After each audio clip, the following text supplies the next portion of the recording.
ያለ ሱቅ ኪራይ በቤታችን የምግብ ንግድ ለመጀመር የምረዱን ሙሉ የንግድ እቅድ። ሰላም ጤና ይስጥልን ውድ እህቶቼ፣ ወደፊት ኩሩ ስራ ፈጣሪዎች፣ በያላችሁበት የፈጣሪ ጸጋ ከእናንተ ጋር ይሁን። ባለፈው ቪዲዮ ላይ ወደ አገር ቤት ስንገባ በትንሽ ካፒታል የምንጀምራቸው 3 አትራፊ የስራ ውጤቶችን ምን አትራፊ እንደሆኑ ስራዎችን አይተን ነበርና በዛሬው ደግሞ ከነዛ አትራፊ ከሆኑት ስራዎች አብዛኞቻችን ይበልጥ ፍላጎታችን የሚያሳየው የምግብ ዝግጅት ሊሆን ይችላል በሚል የምግብ ዝግጅት እንዴት ማዘጋጀት እንደምንችል ወደ አገር ቤት ገብተን ያለምንም የሱቅ ኪራይ ወጪ በቤታችን ብቻ ሆነን በስኬት የምንጀምረው የሚያሳይ ሙሉ የንግድ እቅድ ነውና ስሌቱንም ማወቅ ግድ ይለናልና ቪዲዮውን እስከ መጨረሻ ተከታተሉት። ላይክ በማድረግ ጀምሩ። የንግድ እቅድ ሲባል ትልቅ ወይንም ከባድ ነገር ሊመስለን ይችላል። ነገር ግን የንግድ እቅድ ማለት ስራ ከመጀመራችን በፊት ስኬታማ እንድንሆን በወረቀት ላይ ወይንም ደግሞ በመስታወሻ ደብተራችን የምንቀርጸው የምንመዘግበው የመንገድ ካርታችን ነው ማለት ነው። የንግድ እቅድ 3 መሰረታዊ ጥያቄዎች አለው። እነሱም ጥያቄዎቹ ምንድን ናቸው ስንል፣ አንደኛው ጥያቄ ምን ልሽጥ ነው። ሁለተኛው ጥያቄ ለማን ነው የምሸጠው። ሶስተኛው ጥያቄ ደግሞ የመሸጫ ዋጋዬ ስንት ነው የሚለው ይሆናል ማለት ነው። ምን ልሽጥ የሚለውን ስናይ የመረጥነው ለምሳሌ የቤት ውስጥ ምግብ ወይንም ደግሞ መክሰስ ሲሆን ለልደት ሊሆን ይችላል፣ ለሰርግ ዝግጅት ሊሆን ይችላል፣ ለክርስትና ሊሆን ይችላል እና ቤት ውስጥ ለአንዳንድ ነገር ለፕሮግራም የሚያዘጋጁት ሰዎች እነዚህን ምግቦችን ኩክስ ሊሆን ይችላል፣ ኬኮች ሊሆን ይችላል፣ ሳምቡሳ ሊሆን ይችላል፣ ባህላዊ ምግቦች ሊሆን ይችላል። እነዚህን ነገሮችን እንሸጣለን ብለን እናስብ። ለማልሽጥ የሚለውን ስንመለከት ደግሞ ደንበኛችን እነማን ናቸው?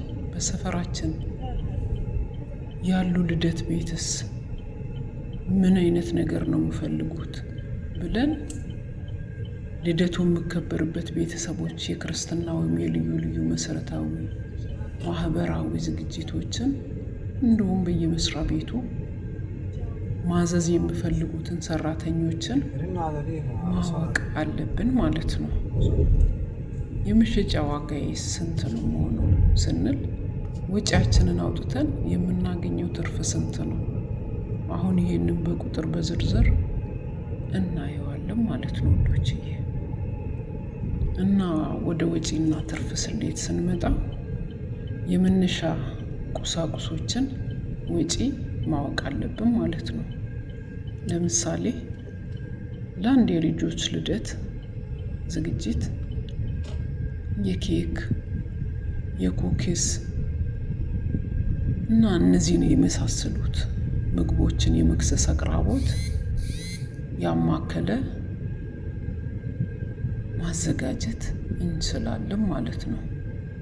እናሳ የመነሻ ካፒታል ወይንም ደግሞ የመነሻ ወጪውን ቋሚ ወጪውን ለመጀመሪያ ጊዜ የምንገዛበትን አንድ የኬክ መጋገሪያ እቃዎችን ማወቅ ግድ ይለናል ማለት ነው። ስለዚህ የኬክ መጋገሪያ ኦቨን፣ ማደባለቂያ ሚክሰር፣ ጥቂት እቃዎችን ለመግዛት የአንድ ጊዜ መነሻ ካፒታል ያስፈልገናል። ይሄንንም አሁኑኑ ካለንበት ቀጣይ ወደ ሀገራችን ከመሄድ በፊት ይሄንን አስበን ቁጠባ ላይ እናውለዋለን ማለት ነው። ስለዚህ አሁን ለምሳሌ አንድ ኬክ ለመስራት የምናወጣው ጥቃቅኑ ወጪ ማለት ነው። ዱቄቱን መግዛት አለብን፣ ስኳር መግዛት አለብን፣ እንቁላል መግዛት አለብን፣ ዘይት፣ ማሸጊያ፣ ሳጥኖች እንዲሁም የኤሌክትሪክና የትራንስፖርት ወጪዎችን በሙሉ እንመዘግባለን። ለምሳሌ ለዝግጅቱ የወጣ ጠቅላላ ወጪ 3000 ብር ነው ብንል ወደ ትርፍ አሰላሉ ስንመጣ የወጣውን 3000 ብር የእጃችንን ዋጋ እንጨምራለን፣ የጉልበታችን ዋጋ ማለት ነው። ለምሳሌ 2000 ብር ትርፍ ጨምረን ለደንበኞቻችን 5000 ብር ብለን ዋጋውን እንተምናለን ማለት ነው። በዚህም መልክ በየዝግጅቶቹ የምናገኛቸውን ትርፍ በግልጽ ማወቅ እንችላለን ማለት ነው። ስለዚህ ዋናው ደብተራችን ላይ መዝግበን ያስቀመጥነውን ያሰለነውን ስሌት በመመርኮዝ ነው አንድን ዋጋ ማውጣት የምንችለው ማለት ነው ውዶችዬ። ሌላኛው ደግሞ ያለ ሱቅ ኪራይ ደንበኛ እንዴት ማግኘት እንችላለን የሚለውን ማርኬቲንጉን ስናስበው ይህ ትልቅ ጥያቄ ነው። ሱቅ ከሌለን ሰዎች እኛ ምግብ እንደምናዘጋጅ እንዴት ያውቃሉ የሚለውን ነው መልስ ልናገኝለት የምንችለው ማለት ነው። ወደ መልሱ ስንመጣ ሶሻል ሚዲያ ነው በቀላሉ። አገር ቤት ስንገባ የምንሰራቸው ምግቦች ኩክሶች ሊሆኑ ይችላሉ፣ ኬኮች ሊሆኑ ይችላሉ፣ መክሰሶች ለመክሰስ የሚሆኑ በስልካችን በጥራት ፎቶ ቪዲዮ እያነሳን ከዛም በቲክቶክ እንለቃለን፣ በፌስቡክ እና በቴሌግራም እንለቃለን። ስለዚህ ለልደትም ለተለያዩ ዝግጅቶች ጥራት ያላቸው ምግቦችን እንደምናዘጋጅ በቤታችን እናዘጋጃለን በማለት እናጋራለን ማለት ነው። ስለዚህማ ውዶች የሶሻል ሚዲያ በአሁን ሰዓት ትልቁ ነፃው የመሸጫ ሱቃችን ይሆናል ማለት ነው። ከሰፈር ሰዎች ጀምረን በአካባቢያችን የሚገኙትን ሰዎችን በማነሳሳት ጥራት ያለው ስራ እንደምንሰራ መጀመሪያ ላይ እየተናገር ከዛም በኋላ በፍጥነት ደንበኛ ልናፈራ እንችላለን። ደንበኞቻችን ሊበዙ ይችላሉ ማለት ነው ውዶችዬ።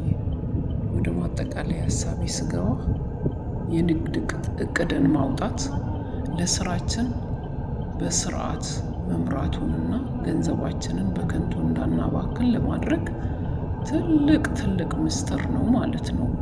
እና ውዶችዬ ማንኛውንም ስራ በጥራት ለመስራት ምን ያስፈልጋል? እቅድ ያስፈልጋል። በተግባር እንደምናሳይም ጠንካሮች ነንና ሰርተንም በተግባር ያሳየን ጀግናንንና አገር ቤት ስንገባ ደግሞ ይሄንን ጥንካሬያችን ወደ ራሳችን ንግድ እንቀይረዋለን ማለት ነው። ሀሳቡ ከተመቻችሁ በላይክ አሳዩኝ፣ በኮሜንት ላይ አስፍሩልኝ። በሚቀጥለው ቪዲዮ እስከምንገናኝ የፈጣሪ ሰላም በያላችሁበት ከእናንተ ጋር ይሁን። መልካም ቆይታ፣ መልካም ጊዜ።